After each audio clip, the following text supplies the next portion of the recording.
Hi welcome to our channel. ప్రస్తుతం మనతో పాటు దాము బాలాజీ గారు సీనియర్ జర్నలిస్ట్ ఉన్నారు. వాటితో ఒకసారి మాట్లాడదాం. సార్ నమస్కారం. సార్ నమస్తే సార్, జగన్మోహన్ రెడ్డి గారు తిరుమల వెళ్లాల్సి ఉండేది, కాకపోతే ఆ ట్రిప్ క్యాన్సిల్ అవ్వడం మనం చూసాం. అయితే దానిపైన రకరకాల ఊహాగానాలు అయితే వ్యక్తం అయ్యాయి. ఆయన డిక్లరేషన్ ఫామ్ మీద సంతకం చేయడం ఇష్టం లేక వెళ్ళలేదని చెప్పేసి కూడా అంటున్నారు. అయితే ఇప్పుడు ఇంకొక న్యూస్ ఏంటంటే సార్, మోదీ గారి వల్లే జగన్మోహన్ రెడ్డి గారు తిరుపతి వెళ్ళలేదు, ఆయనే ఆపేశారు, మోదీ గారికి జగన్మోహన్ రెడ్డి గారు భయపడుతున్నారు, ఇటువంటి వార్తలు అయితే వ్యక్తం అవుతున్నాయి. మరి మోదీ గారి కారణం వల్లనే జగన్మోహన్ రెడ్డి గారు తిరుపతి వెళ్ళలేదా, ఎందుకు వెళ్ళలేదు, దీనికి కారణం ఏమై ఉంటుంది, మోదీ గారికి ఎందుకు భయపడుతున్నారు? మోడీ గారికి జగన్ ఎందుకు భయపడుతున్నారు అనేది వెరీ వెరీ ఆబ్వియస్, అది అందరికి తెలిసిందే. ఎందుకంటే జగన్ మీద కేసులు ఉన్నాయి, 20 కేసులు దాదాపు ఉన్నాయి. అందులో 10 ఏళ్లుగా బెయిల్ మీద ఉన్నాడు. సో మోడీ ఎప్పుడు అనుకున్నా జగన్ జైలుకి వెళ్ళే అవకాశం అయితే ఆ కేసుల్లో ఉంది. ఎందుకంటే ఈడీ అండ్ సిబిఐ కానీ ఇతను బెయిల్ క్యాన్సిలేషన్కి పిటిషన్ వేసి కోర్టులలో కొద్దిగా పోరాడితే ఖచ్చితంగా ఇదవుతాడు జగన్. సో కాబట్టి మోడీ తో మంచి టర్మ్స్లో ఉండాల్సిన పరిస్థితి అయితే జగన్కి ఇప్పటికీ ఉంది. అయితే ఇతను మంచి టర్మ్స్లో ఉన్నా కూడా మోడీ ఎందుకు సపోర్ట్ చేయాలి జగన్ను అనేది కూడా పెద్ద క్వశ్చన్. ఇప్పటికి కూడా 3 months పైన అయిపోయింది, 100 రోజులు అయిపోయింది. అయినా కూడా జగన్ కేసులు ఒక అడుగు కూడా ముందుకెళ్తున్నట్టు ఏమి కనబడలేదు. సో చంద్రబాబు కూడా జగన్ని ఇప్పటివరకు అరెస్ట్ చేసేస్తాడు, జైలు వేసేస్తాడు అని అందరూ అనుకున్నారు, కానీ అదేం జరగలేదు. సో అందుకని చంద్రబాబు ఒక డిఫరెంట్ గేమ్ స్టార్ట్ చేశాడు. దీనికి మోడీ దీంట్లో రోల్ ఏంటి అనుకున్నప్పుడు మామూలుగా చంద్రబాబు ఎందుకు చేశాడు, ఇప్పుడు ఏంటంటే ప్రతి రాజకీయ పార్టీకి ఒక short term goals, long term goals అనేవి ఉంటాయి.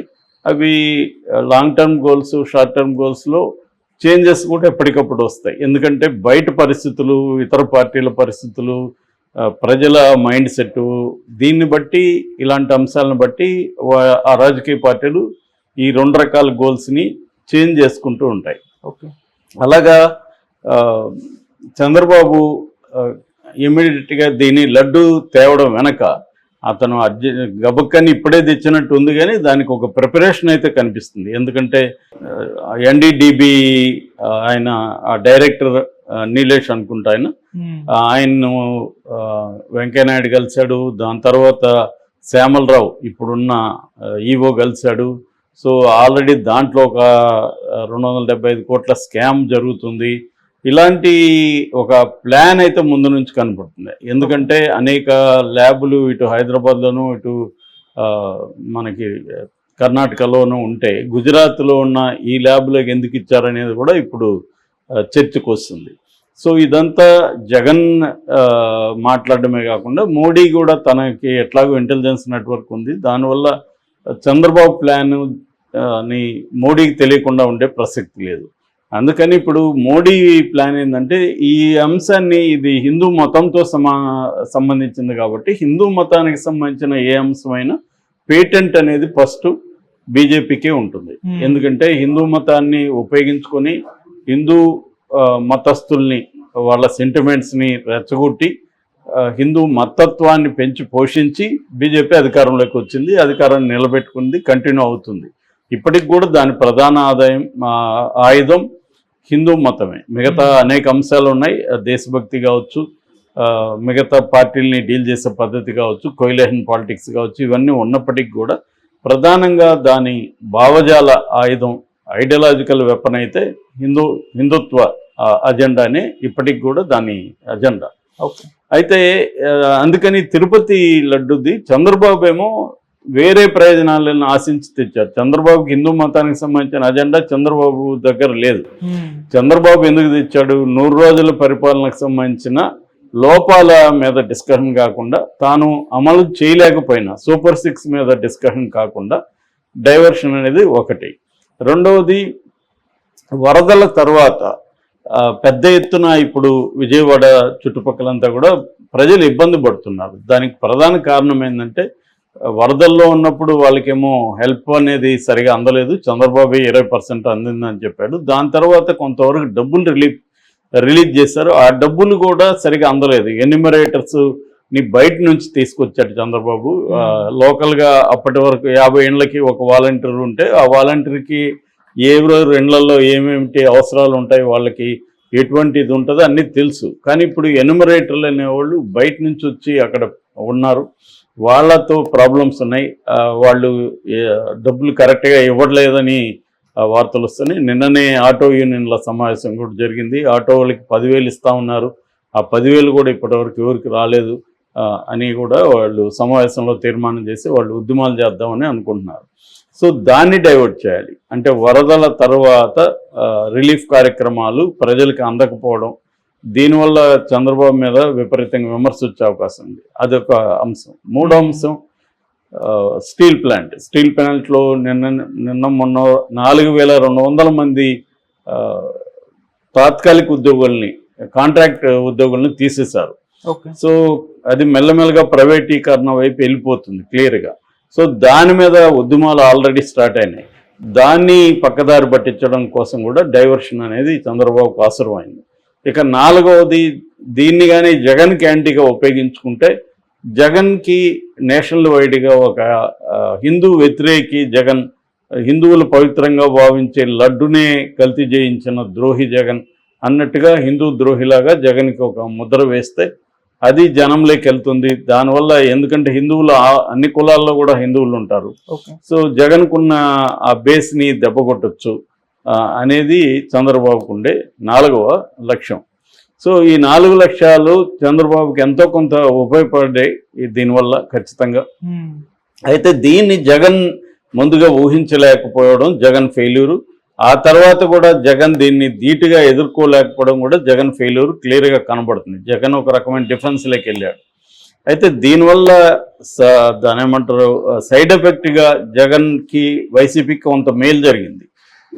అదేం మేలు అంటే పార్టీలో అప్పటి వరకు నిద్రాణంలో ఒక రకమైన అజ్ఞాతంలో ఉండిపోయిన నాయకులందరూ కూడా రంగంలోకి దిగాల్సిన పరిస్థితి ఉంది. కొడాలి నాని, పేర్ని నాని, వల్లభనేని వంశీ, అంబటి రాంబాబు, రోజా, బొత్స, ఇలాగా రకరకాల నాయకులు రంగంలోకి వచ్చారు. చివరికి పోసాని కృష్ణమురళి కూడా ఈ మధ్య ఇప్పుడు కనబడలా, తను కూడా నిన్న రంగంలోకి వచ్చాడు.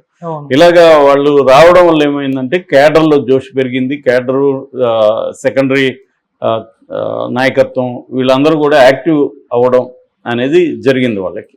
సో ఆ మేరకి జగన్కి వితిన్ ద పార్టీలో ఇదైంది. ఎందుకంటే పార్టీని విస్మరించాడు జగన్, పక్కన పెట్టేశాడు అనేది జగన్ మీద వస్తున్న విమర్శల్లో ఒకటి. అంటే జగన్ ఓడిపోవడానికి ఇది ఒక బలమైన కారణాలలో ఇదొకటి అనేది విశ్లేషకులు చెబుతున్నారు. సో దాని ఇప్పుడు పార్టీ మీద తను ఫోకస్ చేస్తున్నా కూడా అంత ఎఫెక్ట్ రావట్లే. కానీ లడ్డు అనేది వాళ్ళకి కలిసి వచ్చింది పార్టీలో, ఆ మేరకు జగన్కి అయింది. కాకపోతే దీన్ని ఎదుర్కొనే దాంట్లో జగన్ ఫెయిల్యూర్ కనబడుతుంది. ఎందుకంటే ఓన్లీ ఇది చంద్రబాబు మీద మాత్రమే జగన్ టార్గెట్ చేస్తున్నాడు. కానీ బీజేపీ ఫోర్సెస్ కూడా రంగంలో దిగాయి. ఆల్రెడీ అన్ని రాష్ట్రాల బీజేపీ నాయకులు మాట్లాడుతున్నారు. ముఖ్యంగా తెలుగు రాష్ట్రాల్లో, తెలంగాణలో బండి సంజయ్ కావచ్చు, రఘునందన్ రావు కావచ్చు, ఇలాంటి నాయకులు, రాజాసింగ్ కావచ్చు, వీళ్ళందరూ కూడా దీని గురించి మాట్లాడడం మొదలుపెట్టారు, యాక్టివ్ అయ్యారు వీళ్ళు. సో అట్లాగే అక్కడ కూడా పురంధేశ్వరి ఇంతవరకు ఈ 3 నెలలుగా ఆమె గొంతు ఎక్కడ వినబడలేదు, ఆమె రంగంలోకి వచ్చింది. పవన్ కళ్యాణ్ కూడా మౌనం మహామునిలాగా ఉన్నాడు ఈ 100 రోజులు, ఇప్పుడు అతను యాక్టివేట్ అయిపోయాడు. అట్లాగే ఇక్కడ మాధవీలత తిరుమలకి వెళ్ళింది. విహెచ్పి దగ్గర నుంచి నేషనల్ వైడ్ బీజేపీ నాయకులు కూడా దీని మీద మాట్లాడడం మొదలుపెట్టారు. దీన్ని ఎలా ఎదుర్కోవాలనే దగ్గర జగన్కి ఏమీ ఆన్సర్ లేదు. ఎందుకంటే ఇది మోడీకి వ్యతిరేకంగా జగన్ ఉద్యమాలు చేసే పరిస్థితిలో లేడు. బీజేపీకి వ్యతిరేకంగా గట్టిగా చేస్తే అది రివర్స్ కొట్టచ్చు. సో అందుకని ఇప్పటికి కూడా జగన్ ఎక్కడ కూడా బీజేపీని టార్గెట్ చేయట్లేదు. లోకల్ లీడర్ల గురించి మొన్న కూడా ప్రెస్ మీట్లో మాట్లాడారు తప్ప ఈ విషయం వాళ్ళకి తెలుసో లేదో అని కూడా అన్నాడు. తెలియకుండా ఎందుకు ఉంటుంది, జరిగినాకన్నా తెలుస్తుంది కదా. ఒకవేళ ఇప్పుడు మాధవీలత నేషనల్ బీజేపీ వాళ్ళకి చెప్పకుండా వెళ్ళింది అనుకుందాం, తర్వాత అయినా వాళ్ళకి తెలుస్తుంది కదా. కాబట్టి జగన్ ఏంటంటే మోడీకి ఖచ్చితంగా భయపడే అవకాశం ఉంది.